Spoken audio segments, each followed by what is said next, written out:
एक समय था जब रशिया में अत्याचारी जो राजा थे निकोलस, उनका पतन होता है और एक नया जो है सोशलिस्ट सोसाइटी का स्थापना होता है।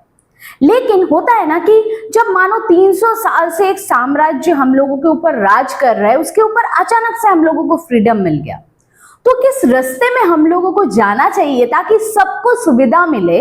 ये सिचुएशन जो है थोड़ा सा सोचना, फ्यूचर का विजन लेना जो है काफी मुश्किल हो जाता है। और ये हुआ भी, जब रशिया में निकोलस का पतन हुआ तो कुछ सोशलिस्ट सोसाइटी जो थे वो बेसिकली थोड़ा सा सोच में पड़ गए थे कि फ्यूचर का विजन जो है उनका कैसा होना चाहिए, और सोशलिस्ट जो सोसाइटी की बात हो रहा है वो भी कैसा होना चाहिए। तो इसी विषय में, इसी टॉपिक पे आज हम बात करने वाले। So hi, my name is Shipra and Minshi Academy में आप सभी का बहुत बहुत स्वागत है। होप कि आप सब लोग बहुत अच्छे होंगे।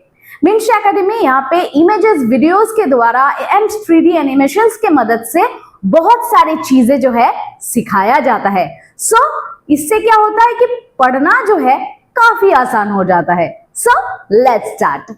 सो बेसिकली मैंने जो बोला कि निकोलस की जब पतन हुआ उसके बाद से लोगों के अंदर एक सोच आया कि फ्यूचर जो है हम लोगों का कैसा होना चाहिए, क्योंकि जब वो निकोलस के अंडर में थे, बेसिकली निकोलस के राज में, तो क्या हुआ था कि काफी ज्यादा अत्याचार उन लोगों को सहना पड़ रहा था। सो ऑब्वियसली जब उनको फ्रीडम मिल रहा है तो अभी फुल्ली फ्रीडम जो है उन लोगों को चाहिए था।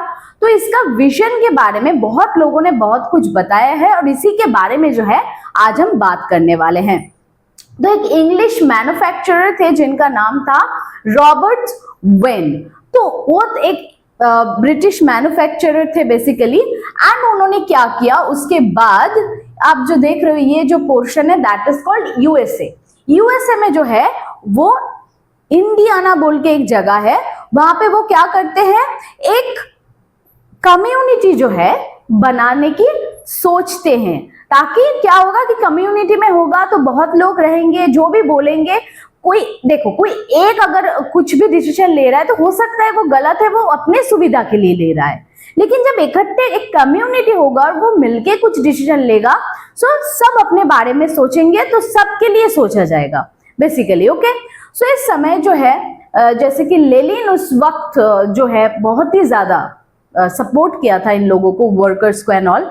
तो उन्होंने बोला कि अकेले अगर वो कुछ करना चाहे तो ये इंडिविजुअल इनिशिएटिव है, और सिर्फ इंडिविजुअल कोई एक ने उद्योग लिया तो इससे क्या होगा, वो कभी फुलफिल नहीं होगा। तो हम लोगों को क्या करना है, पहले जो है एक सरकार बनाना है और उसके बाद गवर्नमेंट जो होगा वो इसको इनकरेज करेगा, ये कम्युनिटी को, ताकि आगे बढ़े। इसमें क्या होगा कि बहुत अच्छा होगा क्योंकि एक की इनिशिएटिव नहीं होगा, यहाँ पे साथ मिलके हम काम करेंगे। तो ये जो है उनका सोच था, उन्होंने इस विषय में बताया उस समय।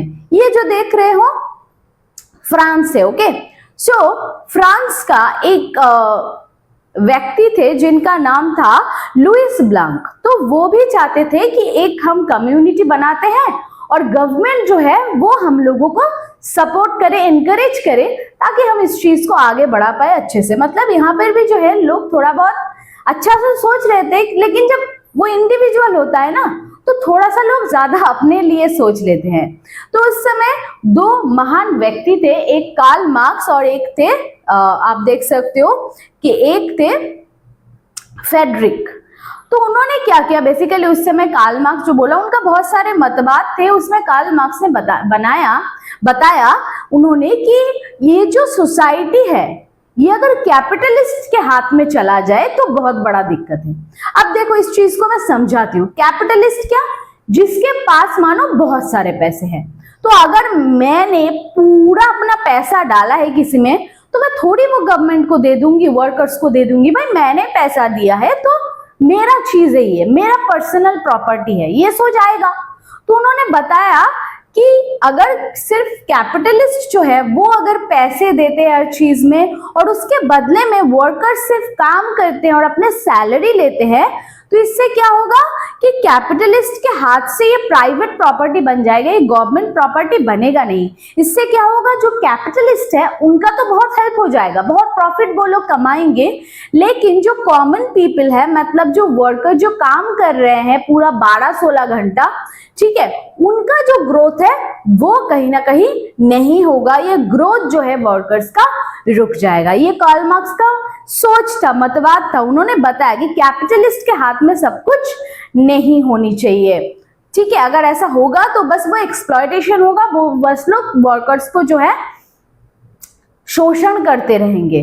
तो उन लोगों को अपना फ्रीली, वर्कर्स को पहले फ्री होना पड़ेगा, फिर जाके सोशलिस्ट सोसाइटी जिस फ्यूचर के बारे में सोच रहे हैं, वो सोशलिस्ट सोसाइटी तब भी बन पाएगा जब फ्रीली वर्कर्स वहां पे काम करेगा, उसमें कोई मालिक का या बॉस का दबाव जो है वो नहीं रहेगा, और ऐसे ही कम्युनिस्ट सोसाइटी बनेगा। ये मतवाद हमने देख लिया। तो उन्होंने बोला कि अगर ऐसे सोशलिस्ट सोसाइटी जो हम बनाने की कोशिश कर रहे हैं वो अगर करना है तो वर्कर्स जो है कैपिटलिस्ट के बीच में एक लड़ाई होनी चाहिए, और ये सोच आता है कम्युनिस्ट सोसाइटी से।